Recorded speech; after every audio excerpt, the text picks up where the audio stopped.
Welcome to academic विनरागी। My name is Vinay. आज हम कुछ पढ़ने नहीं आए हैं, बल्कि आज की वीडियो में हम समझेंगे OIR के बारे में। SSB में जो स्क्रीनिंग प्रोसेस है फर्स्ट डे, वो कई पार्ट्स में बटा हुआ है, जिसमें एक OIR है जो कि सबसे पहले होता है।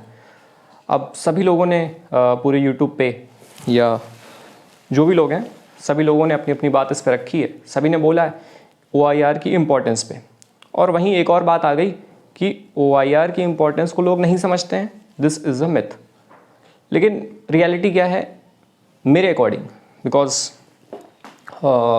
आई have some experience of SSB और now I have a right to freedom of speech and expression as per the article 19(1) clause A. तो मैं अपनी बातें रखता हूँ कि मुझे क्या लगता है, मेरे इतने एक्सपीरियंस में क्या लगा, और OIR की इम्पोर्टेंस स्क्रीनिंग प्रोसेस में क्या है। तो हम देखते हैं। देखिए, सबसे पहले कि हम OIR, आपको पता है रीजनिंग का टेस्ट है, 2 पेपर होते हैं छोटे छोटे, एक वर्बल एक नॉन वर्बल, ठीक है। OIR का रोल हम देख रहे हैं किस में, आप शब्दों पे गौर फरमाइएगा, स्क्रीनिंग में, प्रोसेस में, स्क्रीनिंग प्रोसेस में, ना कि SSB में। तो अब SSB में इसकी इम्पोर्टेंस है, वो बात तो आपको पता है कि भाई OIR होता है, उसके एक मार्क्स होते हैं, और जो भी आपके SSB के ओवरऑल मार्क्स होंगे उसमें वो ऐड भी होगा, ठीक है। मेरिट बनेगी तो मेरिट आपके SSB मार्क्स इंक्लूड होंगे, यानी कुल मिला के OIR की इम्पोर्टेंस SSB में तो है। लेकिन बात आती है क्या OIR की इम्पोर्टेंस स्क्रीनिंग प्रोसेस में है या नहीं। तो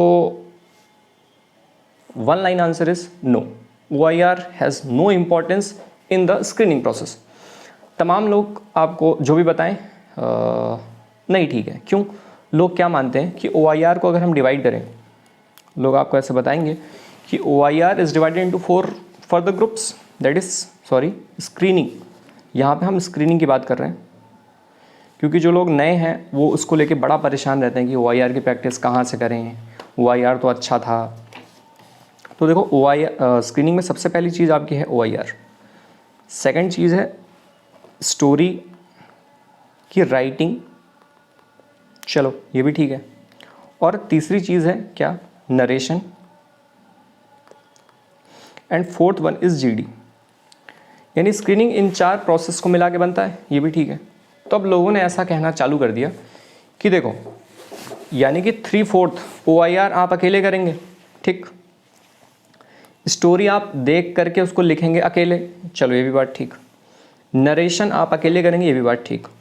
तो लोग ऐसा हो सकता है दावा करें कि 75% काम इस स्क्रीनिंग का आपका अकेले दम पे है, और महज 25% जो कि GD बची, वही है जो हो सकता है आप में ना परफॉर्म कर पाएँ, क्योंकि ये और लोगों पे भी डिपेंड कर रहा है। लेकिन the first 3 process is solely dependent on you. लेकिन क्या इसको बराबर बांटना ठीक था? 25% वेटेज किसने दे दिया? तो आप ऐसा मत समझिए कि OIR 25% इंपॉर्टेंट है, ये इंपॉर्टेंट है, ये इंपॉर्टेंट है, क्योंकि ये एक वाहियात डेटा हुआ। असली में क्या है, असली में डेटा क्या है, जैसे कि एक कॉन्सेप्ट आता है, जैसे एवरेज लेने का कॉन्सेप्ट है। मान लो 4 वैल्यू है, 20, 24, 28 और 30।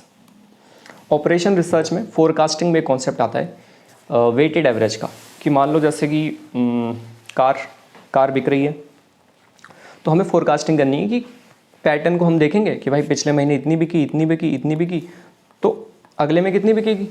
तो उसके लिए हम क्या करते हैं, इन चारों का एवरेज ले लो, डिवाइड बाय 4 कर दो, मतलब सम करके डिवाइड बाय 4 कर दो, दैट इज़ एवरेज। तो एक वैल्यू आ जाएगी, तो फोरकास्टिंग आपको पता चलेगा कि भाई एवरेज इतना इतना बिक रहा है। लेकिन एक और कॉन्सेप्ट आता है वेटेड एवरेज का। वेटेड एवरेज का क्या मतलब है कि अब मान लो यहाँ 1 भी नहीं बिकी, यहाँ 20 बिकी, यहाँ 130 बिक गई, ऐसा भी तो हो सकता है। तो मान लो शादी का लगन वगन चल रही है, तो ज़्यादा कार वार बिकती हैं, तो हम जो सबसे नियरेस्ट वैल्यू है, या फिर जो सबसे ज़्यादा जिसकी इंपॉर्टेंस है, उसको हम ज़्यादा वेटेज असाइन करते हैं और फिर एवरेज लेते हैं। तो ये हमें एक एक्यूरेट वैल्यू देगा, ना करके सिंपल एवरेज वाला। तो ये मैंने क्यों बताया, क्योंकि देखो OIR की कोई इंपॉर्टेंस है नहीं, किस में, point to be noted, in the screening process. फिर आता है आपका स्टोरी की writing, narration and your GD। तो मेरे अकॉर्डिंग, किसके अकॉर्डिंग, क्या ये जो डेटा मैं लिखने जा रहा हूँ क्या इसकी कोई फुल प्रूफ है मेरे पास? नहीं। क्या DIPR ने ऐसा रिलीज़ किया? नहीं। ये मेरा ऑब्जर्वेशन, मेरे एक्सपीरियंस के तहत ये बातें मैं कह रहा हूँ कि क्या है, कितने कितने परसेंट अगर मुझे अलॉट करना हो तो OIR को तो मैं एक भी नहीं दूंगा। OIR does not have any role as per me. And जब भी आप किसी हार्ड कोर रिपीटर से आप पूछेंगे तो आपको साफ साफ ये बताएगा कि इट डजंट मैटर। तो OIR को मैं एक भी नहीं देना चाहता हूँ, लेकिन चलो मान लो थोड़ी बहुत है 1% का, ठीक है, नहीं तो गड़बड़ कर दोगे। स्टोरी राइटिंग इस मान लो 20 करना है मेरे को। आपने स्टोरी क्या देखा, ये है पहली चीज़ स्क्रीनिंग में जो कि इंपॉर्टेंट है। क्या आपने पिक्चर क्या देखा, ऑब्जर्व किया और स्टोरी कैसी बनाई, पहली चीज़। दूसरी जो सबसे इंपॉर्टेंट चीज़ है वो है आपका नरेशन। ठीक, ये देखो सबसे इंपॉर्टेंट अभी तक में कौन सा है, नरेशन। लेकिन नरेशन डिपेंड किस पे कर रहा है, स्टोरी पे। तो यानी स्टोरी आपने क्या लिखी और आपका नरेशन कैसा था, स्क्रीनिंग प्रोसेस इन दो बात पे डिपेंड कर रहा है। OIR पे देख रहे हो कितने % डिपेंड कर रहा है, 1। अभी तक कितना हो गया, 20 40 मान लेते हैं। 60% इज़ योर GD। और यहाँ पे जो आप नेचुरली आप देखेंगे तो कितना अलॉट किया गया है, 25%, जो कि गलत बात है। तो the most important thing in your screening process is your group discussion and not OIR। Because मैंने देखा है कई लोग प्रैक्टिस बहुत करते हैं OIR की, कि OIR यार ठीक नहीं हो रहा है। OIR क्या है, OIR में OIR अगर इतना इंपॉर्टेंट होता, चलो मान लो इट इज़ अ CDS, कहाँ हो CDS की AFA एंट्री, ठीक है।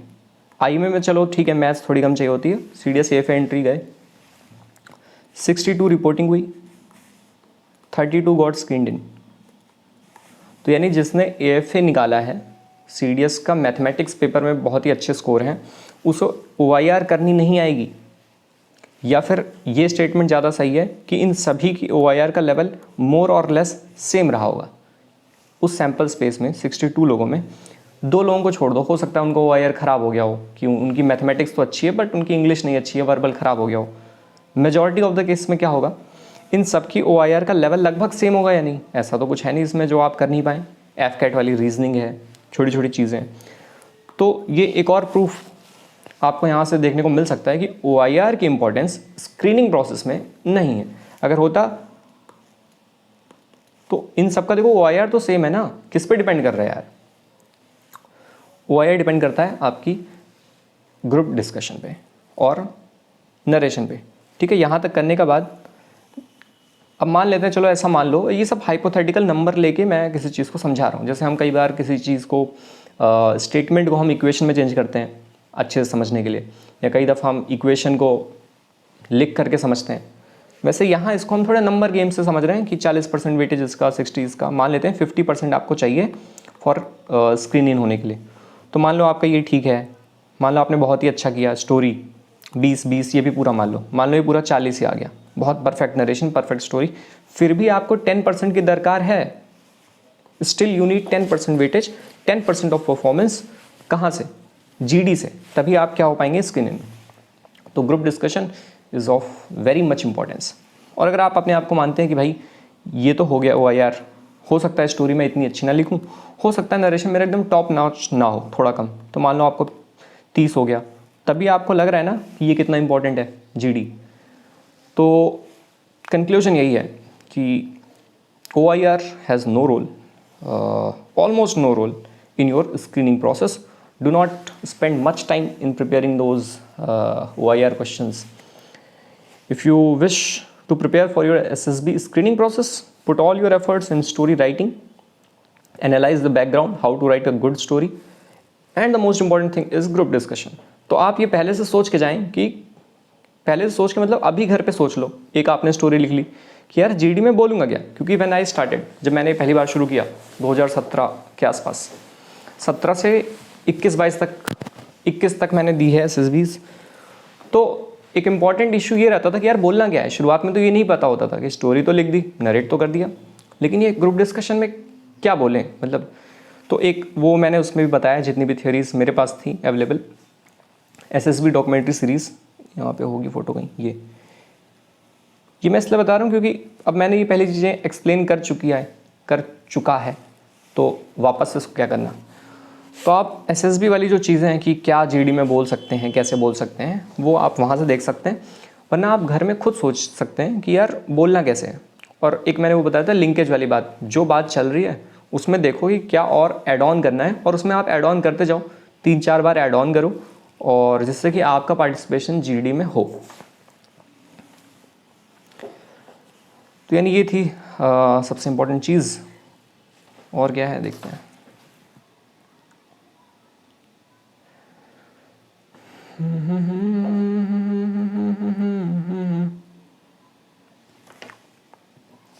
ठीक है, यही चीज़ें शायद मैं आपको समझा पाया हूँ ठीक से कि OIR की बहुत प्रैक्टिस आपको नहीं करनी है। तो अगर मैं इस स्टेटमेंट को एक रिफाइंड वे में लिखूँ, जैसे OIR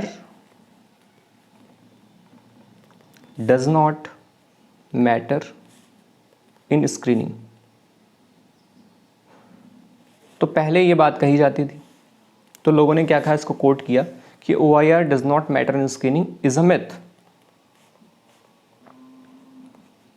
ठीक है, लेकिन अभी हमने देख लिया, अच्छा ये कॉपी नहीं हो पाएगा ना, तो इसका रिफाइंड वर्जन क्या है कि आप मिथ, जैसे नॉट में हम नॉट गेट लगा दें तो वापस वही बात हो जाएगी ना। तो यहाँ से अगर हम इसको ये हटाएं और इस स्टेटमेंट को ही मिथ कह दें, तो समझ पा रहे हैं आप, OIR doesn't matter in screening is a myth, a myth. ठीक है, यानी कि मिथ 2 बार नॉट कट गया ना, तो क्या हो गया, OIR does not matter in screening. अरे जैसे मान लो नॉट 2 बार लगेगा तो उसका क्या मतलब हो गया, चाहे डायरेक्ट मान लो, एक ही बात है ना, थोड़ी सी इलेक्ट्रॉनिक्स। तो यही बात है कि OIR does not matter in the screening. और आप वो SSB डॉक्यूमेंट्री वाली सीरीज़ देख लीजिए जिसमें मैंने सारी चीज़ें समझाई हैं, एक एक प्रोसेस को। अभी कल परसों किसी एक का कमेंट आया कि भैया I was searching for this video और मिल नहीं रही थी, और आज मिली, तो अच्छा लगा। ऐसे कमेंट भी कई बार आते हैं। और एंड लास्ट में once again let me conclude you that OIR does not matter in the screening as per me, as per my observation and learnings experience जो भी मैंने देखा। So I thought to suggest you, क्योंकि अभी जितने YouTube पे आपको हैं मिल रहे हैं वीडियोस, वो ये नहीं बता पा रहे हैं। अब या तो उन्हें ये बात पता नहीं है, या तो वो बता नहीं रहे हैं, या तो बता पा नहीं रहे हैं, कुछ भी हो सकता है। तो आप बाकी किसी को भी देखेंगे तो वो यही बताते हैं कि भाई इक्वली इंपॉर्टेंट है, बट रियलिटी ये है। If you wish to believe me, please believe and prepare accordingly. If you wish not to believe me, feel free to practice the n number of questions of OIR, purchase some books and practice thousands of questions of reasoning. So कल मिलते हैं किसी और video में। Thank you. Take care. Bye.